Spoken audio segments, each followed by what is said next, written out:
learn those values, share with their teachers and their classmates. And instead of that joy and that curiosity and that learning, they were met with evil and horror and death.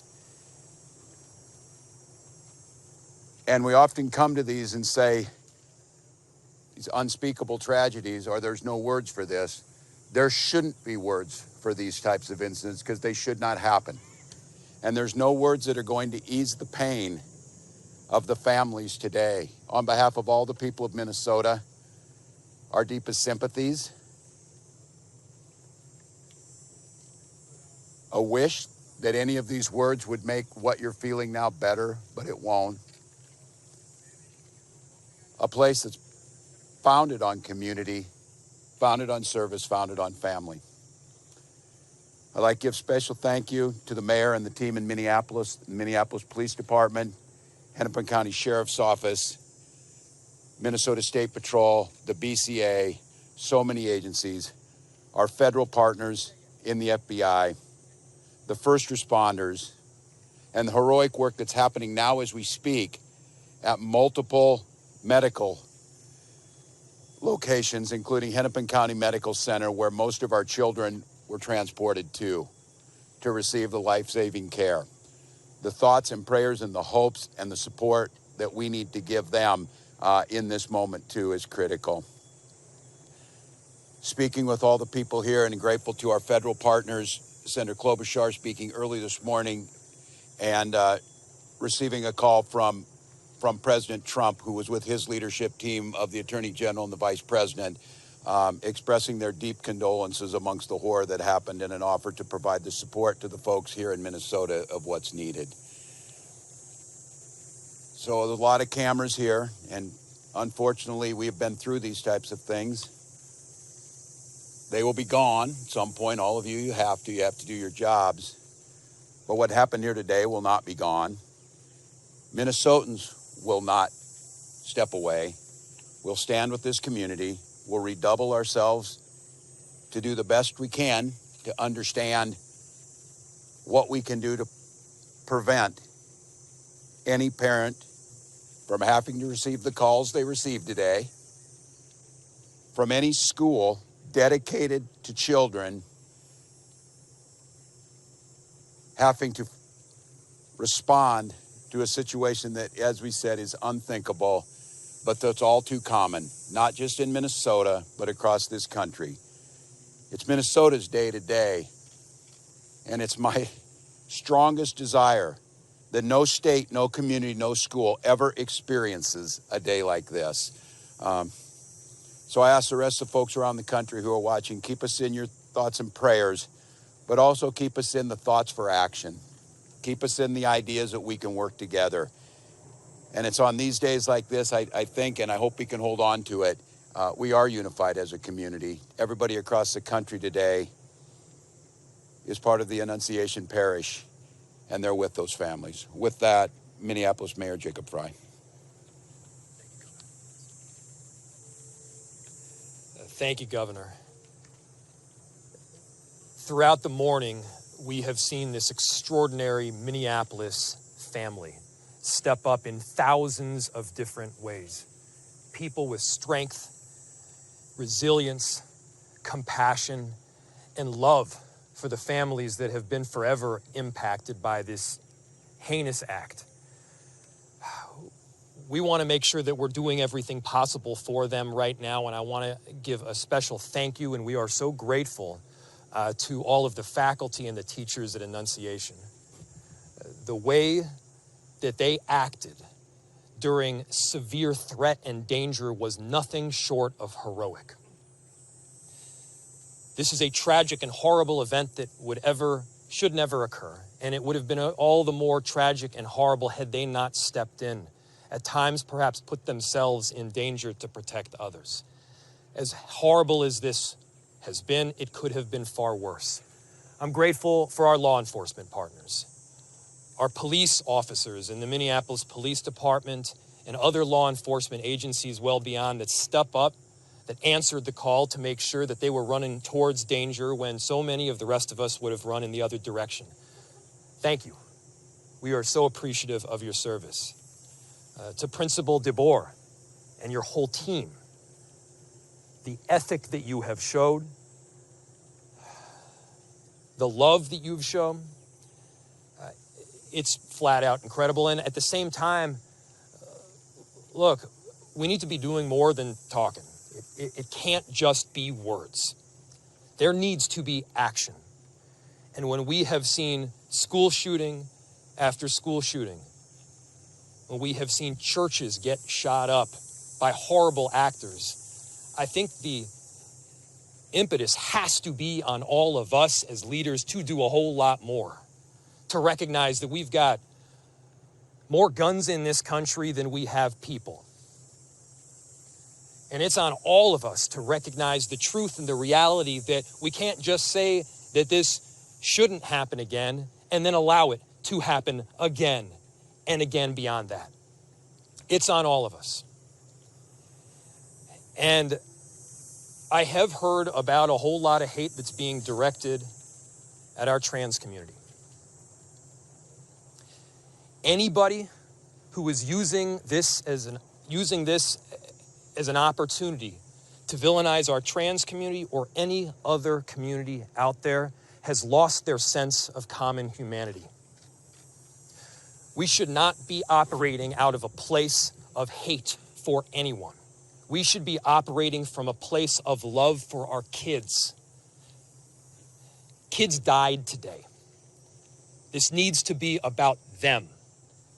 This needs to be wrapping our arms around these families with every bit of love that we can possibly show.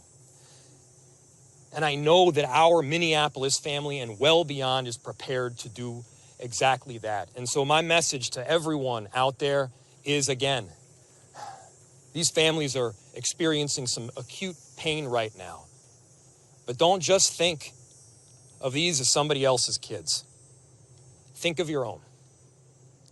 Let's make sure that we're acting now to not just say it's never happening again, but ensure it doesn't. Our chief of police, who's been working tirelessly throughout the day, along with, again, a number of different law enforcement agencies, investigators, federal partners, state partners. Thank you, Senator Klobuchar, for being here. Been working tirelessly, and I'd like to invite him up to give some more of the details that have come up. Chief. My name is Brian O'Hara, B-R-I-A-N, O''H-A-R-A. I am the Minneapolis Police Chief. Good afternoon, and thank you all for your patience as we continue to gather the facts in this investigation into this truly unthinkable tragedy that happened here earlier today. I want to make sure that we are providing the most accurate information possible, particularly as we speak around our victims. At this point, we know we have a total of 19 victims from this tragedy. 2 were young children, ages 8 and 10, that were sitting in the pews at Mass when they were shot and killed. They were pronounced deceased on the scene. There were another 14 children between the ages of 6 and 15 that were injured by gunfire. There were also 3 adults in their 80s that were parishioners here attending Mass that were also shot in this incident. The families of all of the children that have been affected have been notified. The coward that shot these victims took his own life in the rear of the church. That coward has been identified as 23-year-old Robin Westman, no prior criminal history. As to the weapons used to perpetrate this horrific attack, there was a rifle, a shotgun, and a pistol. All 3 had been lawfully purchased by the shooter. At this stage, we believe that the shooter had acted alone. There is no indication of other suspects directly involved in carrying out this attack. Our investigators are working with other agencies in the process of executing 4 search warrants. 1 is for the church itself, where this crime occurred. The other 3 are residences nearby in the metro that are related to this shooter. Additional firearms are being recovered from those 3 residential locations as we speak. We are also aware of a manifesto that the shooter had timed to be released on YouTube. This manifesto appeared to show him at the scene and included some disturbing writings. That content has since been taken down with the assistance of the FBI, and it now remains under active review by our investigators. We know this community is reeling and is in pain.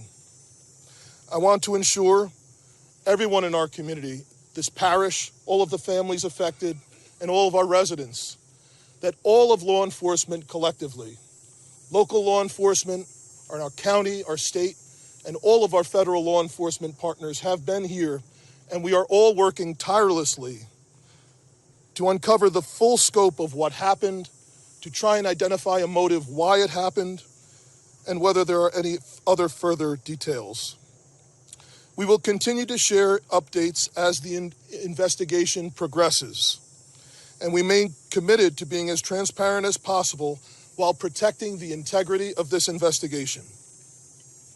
In a moment, I will take some questions that I am able to answer, but first I want to bring up the principal of Annunciation School, Matt Du Bois, as well as, after him, the Archbishop, our Archbishop Bernard Hebda. So, Principal.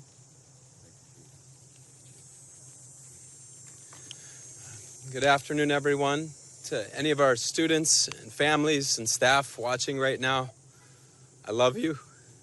You're so brave, and I'm so sorry this happened to us today.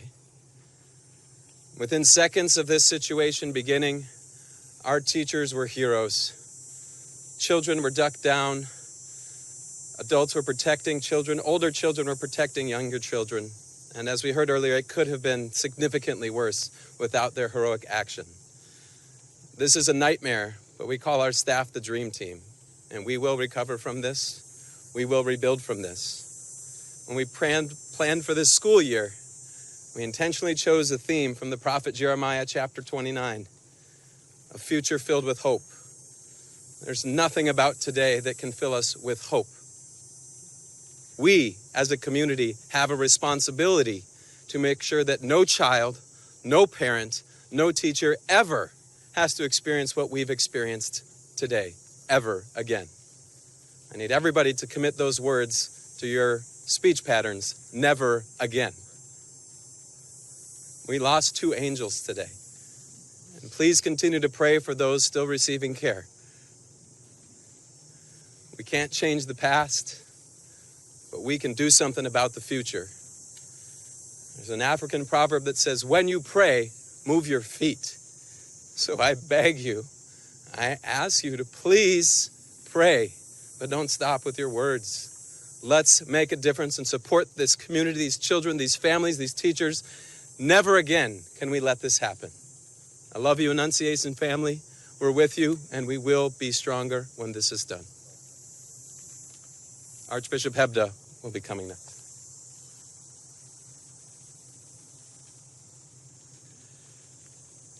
Thank you, Principal DeBoer.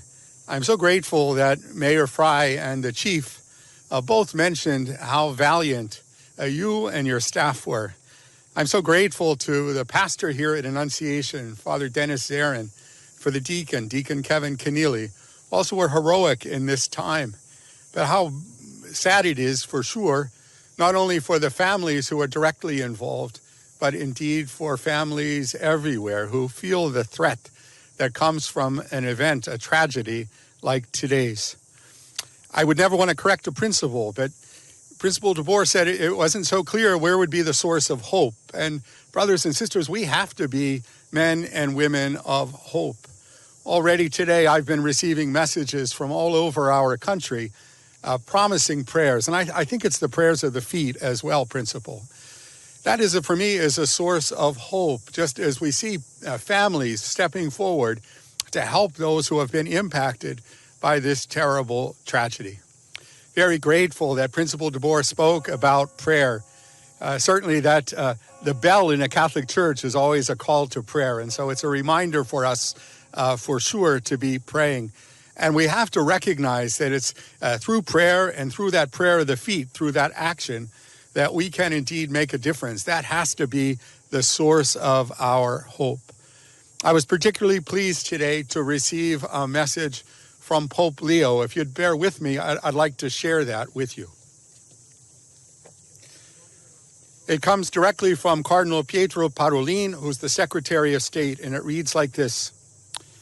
His Holiness Pope Leo XIV was profoundly saddened to learn of the loss of life and injuries following the shooting that took place at Annunciation Church in Minneapolis. And he sends his heartfelt condolences and the assurance of spiritual closeness to all those affected by this terrible tragedy, especially the families now grieving the loss of a child, while commending the souls of the deceased children to the love of Almighty God. His Holiness prays for the wounded as well as the first responders, medical personnel, and clergy who are caring for them and their loved ones. At this extremely difficult time, the Holy Father imparts to the Annunciation Catholic school community, the Archdiocese of St. Paul and Minneapolis, and the people of the greater Twin Cities metropolitan area, his apostolic blessing as a pledge of peace, fortitude, and consolation in the Lord Jesus. My brothers and sisters, that gives me some hope. We know that the Holy Father, Pope Leo, did his hospital training right here in Minneapolis, so he knows our community, and he's been reminding anybody visiting from Minnesota that he spent some time here. We're very grateful for his blessing, but I, like those who have spoken before, ask that you would continue to look for those ways of supporting those who have been impacted today, not only with your prayers, but also with your action. Thank you. And Chief, I now turn this back to you for your questions.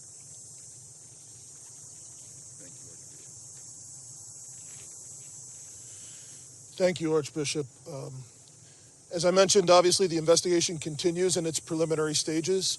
I will take some questions now. And additionally, we will let you know when we can provide some updated information. How are the injured students doing? What are their conditions at this point? The question from Matt was, how are the injured students doing? I believe all of them have their parents with them now. And they are all expected to survive. All of the remaining victims are expected to survive. There is a range of injuries, however. Chief, you said the weapons were acquired legally. Do we know when and where they were acquired? I can tell you they were purchased recently.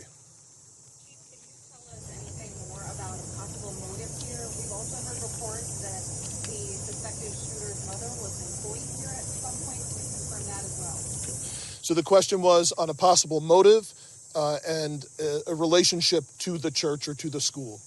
I have no information to share on a motive other than saying again that there was some sort of manifesto that was timed to come out on YouTube. It's been taken down and our investigators are going through that to try and develop a motive from that. Additionally, there are these 3 search warrants happening in residential locations, and we may very well,